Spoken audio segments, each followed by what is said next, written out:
All right, welcome guys.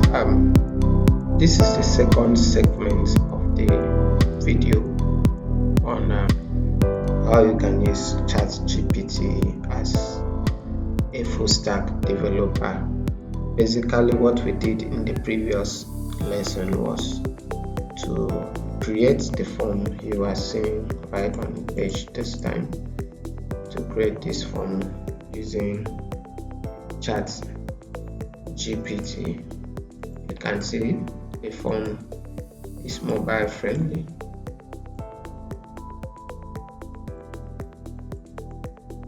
So in today's lesson, we are going to create a corresponding database, and so that we'll be able to store the information, so that we'll be able to store the details of what is entered into this form by the visitors, website users, into the database.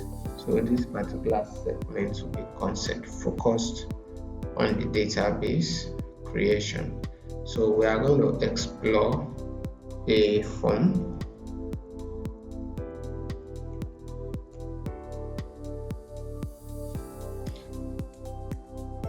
So we're going to explore the scripts we used in creating this form. As I said, this form was generated, these scripts were generated using ChatGPT. So from the form, you notice that the first input type we have form is already defined some way. This is form. We'll get back to this.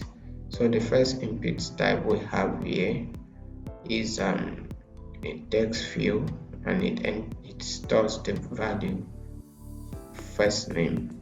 So there are going to be some adjustments we'll do to this form.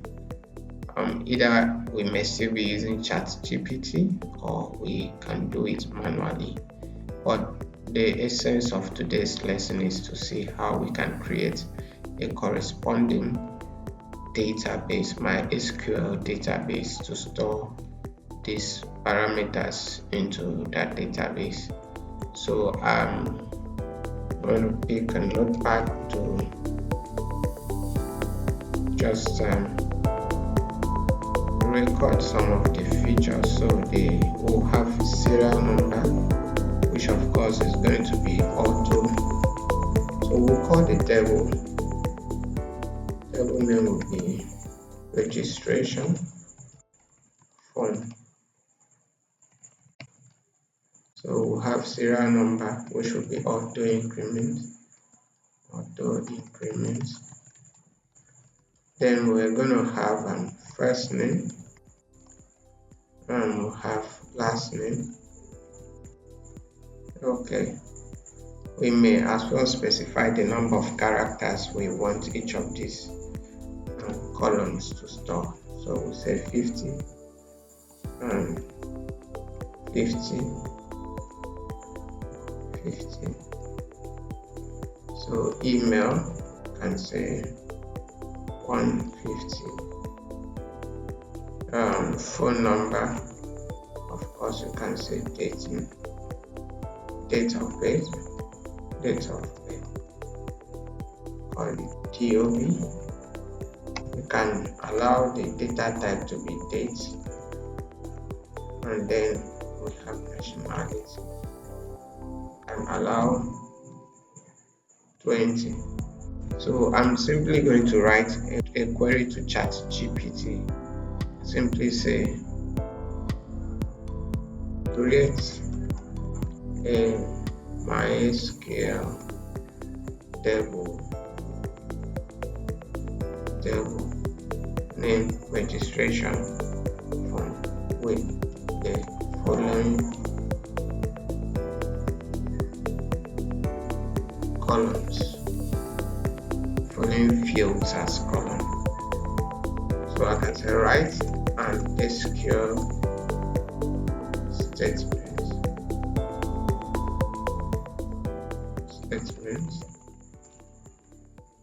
Then could that be the spelling test?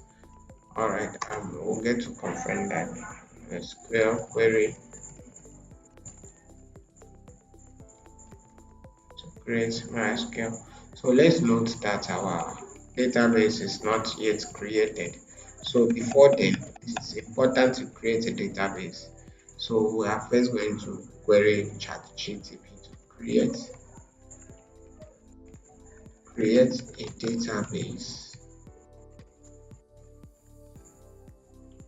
of name tutorials. So write an SQL statement. So statement, I don't know if that's statement or statement, but we'll get to confirm that. So first of all, we're going to execute this code, this, because you need to have the database first before you can create the table. So I'll simply go to ChatGPT.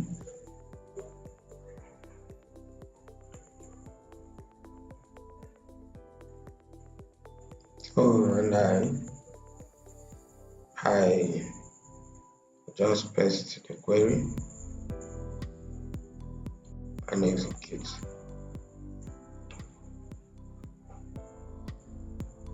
So it's just a single line statement, you see. So what I'm going to do is to copy this to my SQL environment. So since I'm using XAMPP, I'll copy it to my XAMPP localhost/phpMyAdmin.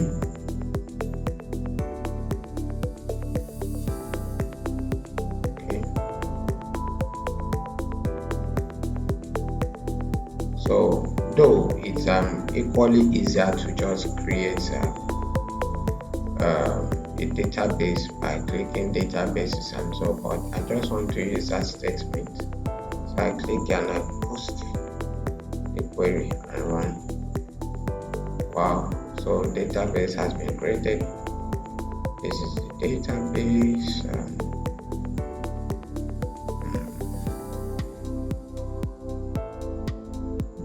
This database has been created for the database tutorials.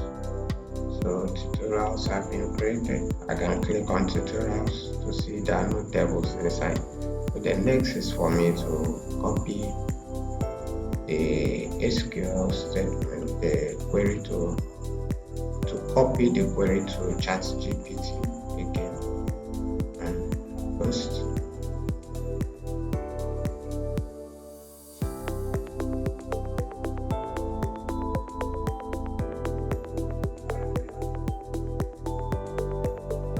So and I'll equally copy this code, go to my SQL environment and I just paste and run the code.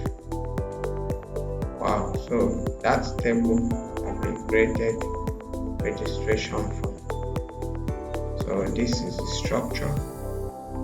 See, serial number is auto increment, first name, card, last name, email, phone number, date of birth, and nationality. Take note of it.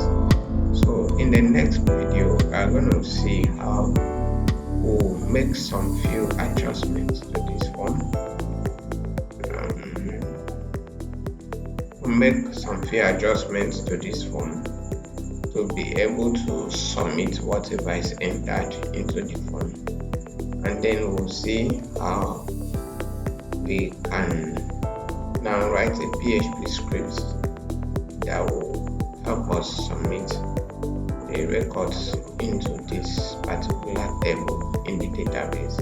Thank you for watching. Do well to click on the subscribe button and also turn on your notifications so that each time we have a new video, you'll be notified.